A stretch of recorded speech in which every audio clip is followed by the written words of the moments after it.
Good morning बेटा। जय महाकाल। चलिए आज करते हैं अकाउंटिंग पीरियड कॉन्सेप्ट। अकाउंटिंग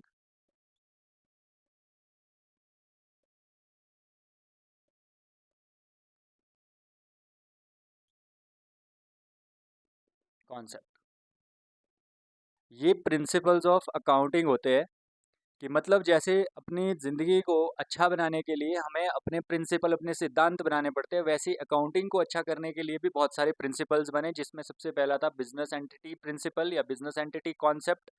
वो हमने ऑलरेडी कर दिया। अभी हम करेंगे business accounting period concept.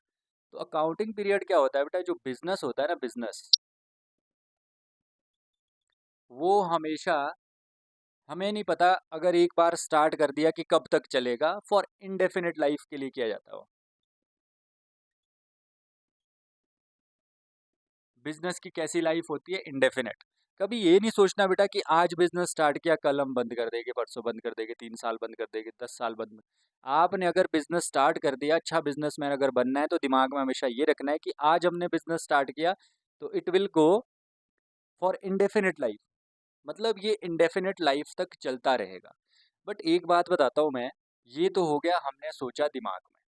But अगर हम अकाउंटिंग नहीं करेंगे ईयर आफ्टर ईयर, हम उसका पता नहीं करेंगे कि प्रॉफिट हो रहा है कि लॉस हो रहा है, इसका मतलब तो इंडेफिनेट लाइफ तो छोड़ो, 2-3 साल के बाद ही आपका बिजनेस बंद हो जाएगा।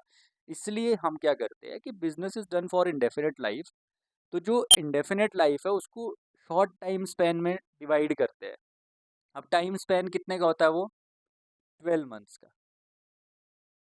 मतलब ये मान लो बिजनेस की लाइफ है, बढ़ती जाएगी, आगे बढ़ती जाएगी। हम क्या करते हैं, 12 मंथ्स, फिर after 12 months, after 12 months, after 12 months, हर 12 मंथ्स के बाद हम अकाउंटिंग करते हैं।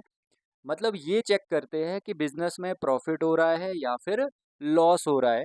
ये जो 12 मंथ्स का पीरियड है ना बेटा, इसी 12 मंथ्स के पीरियड को बोलते हैं अकाउंटिंग पीरियड। इसी 12 मंथ्स के पीरियड को क्या बोलते हैं हम? अकाउंटिंग पीरियड बोलते हैं। और ये आपका कैलेंडर ईयर भी हो सकता है। कैलेंडर ईयर होता है बेटा, जो घर में आपके कैलेंडर है, 1 जैन से स्टार्ट होता है और 31 दिसंबर को आपका एंड होता है सेम ईयर में। और या फिर फाइनेंशियल ईयर हो सकता है। Financial year, financial year start होता है बेटा 1 अप्रैल टू 31 मार्च नेक्स्ट ईयर। तो इन दोनों में से कोई भी हो सकता है। देखो, अब मैं बताता हूँ what is an accounting period. Accounting period क्या होता है बेटा? अकॉर्डिंग टू दिस, लिखोगे कैसे? According to this period, according to this concept, sorry, business is done for, as we know that business is done for indefinite life.